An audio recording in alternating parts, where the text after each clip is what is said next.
स्वागत है दोस्तों आप सभी का एक नई कहानी में जिसका नाम है सीख जो जीवन बदल दे। एक राजा था जिसका नाम रामधन था। उसके जीवन में सभी सुख थे। राज्य का कामकाज ऐशो आराम से चल रहा था।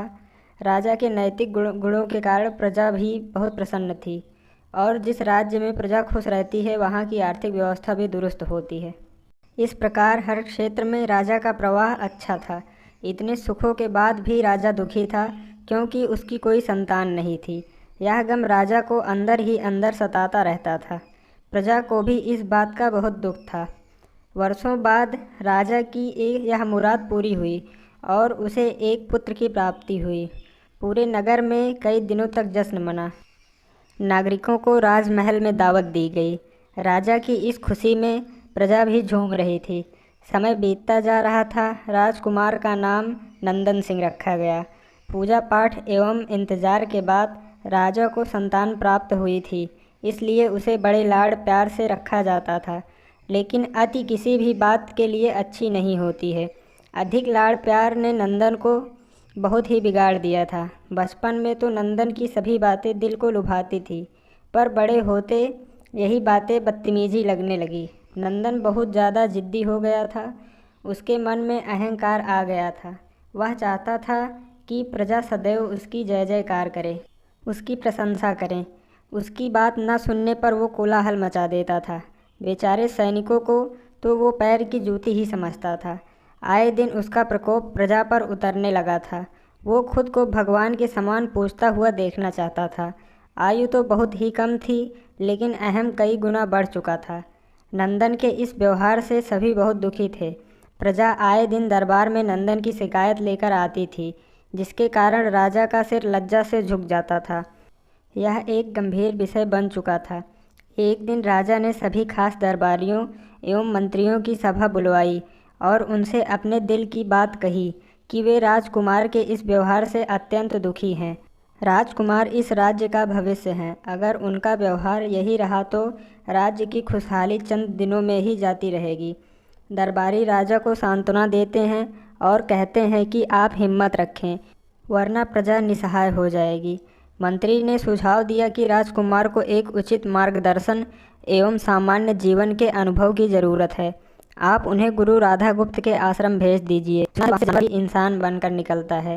यह बात राजा को पसंद आई और नंदन को गुरु के आश्रम भेजा। अगले दिन राजा अपने पुत्र के साथ गुरु जी के आश्रम पहुँचे।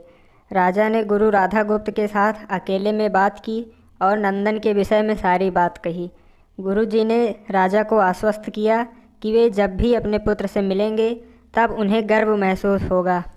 गुरु जी के ऐसे शब्द सुनकर राजा को शांति महसूस हुई और वे सहर्ष अपने पुत्र को आश्रम में छोड़कर राजमहल लौट गए। अगले सुबह गुरु के खास चेले द्वारा नंदन को भिक्षा मांगकर खाने को कहा गया, जिसे सुनकर नंदन ने साफ इनकार कर दिया। चेले ने उसे कह दिया कि अगर पेट भरना है तो भिक्षा मांगनी होगी और भिक्षा का समय शाम तक ही है, अन्यथा भूखा रहना पड़ेगा। नंदन ने अपनी अकड़ में चेले की बात नहीं मानी और शाम होते होते उसे भूख लगने लगी, लेकिन उसे खाने को नहीं मिला। दूसरे दिन उसने भिक्षा मांगना शुरू किया। शुरुआत में उसके बोल के कारण कोई उसे भिक्षा नहीं देता था, लेकिन गुरुकुल में सभी के साथ बैठने पर उसे आधा पेट भोजन मिल जाता था। धीरे धीरे उसे मीठे बोल का महत्व समझ आने लगा और करीब 1 महीने बाद नंदन को भर पेट भोजन मिला, जिसके बाद उसके व्यवहार में बहुत से परिवर्तन आए। इसी तरह गुरुकुल के सभी नियमों ने राजकुमार में बहुत से परिवर्तन किए, जिसे राधागुप्त जी भी समझ रहे थे। एक दिन राधागुप्त जी ने नंदन को अपने साथ सुबह सवेरे सैर पर चलने कहा। दोनों सैर पर निकल गए। रास्ते भर बहुत बातें की। गुरुजी ने नंदन से कहा कि तुम बहुत बुद्धिमान हो और तुम में बहुत अधिक ऊर्जा है, जिसका तुम्हें सही दिशा में उपयोग करना चाहिए। दोनों चलते चलते एक सुंदर बाग में पहुंच गए, जहां बहुत सुंदर सुंदर फूल थे, जिनसे बाग महक रहा था। गुरुजी ने नंदन को बाग से पूजा के लिए गुलाब के फूल तोड़ने को कहा। नंदन झट से सुंदर सुंदर गुलाब तोड़ लाया और अपने गुरुजी के सामने रख दिए। अब गुरुजी ने उसे नीम के पत्ते तोड़कर लाने को कहा। नंदन वो भी ले आया। अब गुरुजी ने उसे एक गुलाब सूंघने को दिया और कहा, बताओ कैसा लगता है। नंदन ने गुलाब सूंघा और गुलाब की बहुत तारीफ़ की। फिर गुरुजी ने उसे नीम के पत्ते चखकर उसके बारे में कहने को कहा। जैसे ही नंदन ने नीम के पत्ते खाए उसका मुँह कड़वा हो गया और उसने उसकी बहुत निंदा की और इधर उधर पीने का पानी ढूंढने लगा। नंदन की यह दशा देख गुरुजी मुस्कुरा रहे थे। पानी पीने के बाद नंदन को राहत मिली। फिर उसने गुरुजी से हंसने का कारण पूछा। तब गुरुजी ने उसे कहा कि जब तुमने गुलाब का फूल सूंघा तो तुम्हें उसकी खुशबू बहुत अच्छी लगी और तुमने उसकी तारीफ़ की, लेकिन जब तुमने नीम की पत्तियाँ खाई तो तुम्हें वो कड़वी लगी और तुमने उसे थूक दिया और उसकी निंदा भी की। गुरुजी ने नंदन को समझाया, जिस प्रकार तुम्हें जो अच्छा लगता है तुम उसकी तारीफ़ करते हो, उसी प्रकार प्रजा भी जिसमें गुण होते हैं उसकी प्रशंसा करती है। अगर तुम उनके साथ दुर्व्यवहार करोगे और उनसे प्रशंसा की उम्मीद करोगे तो वह कभी दिल से नहीं कर पाएंगे। इस प्रकार जहाँ गुण होते हैं वहाँ प्रशंसा होती है। नंदन को सभी बातें विस्तार से समझ आ जाती हैं और वो अपने महल लौट जाता है। नंदन में बहुत परिवर्तन आता है और वो बाद में एक सफल राजा बनता है। कहानी की शिक्षा। गुरु की सीख ने नंदन का जीवन ही बदल दिया।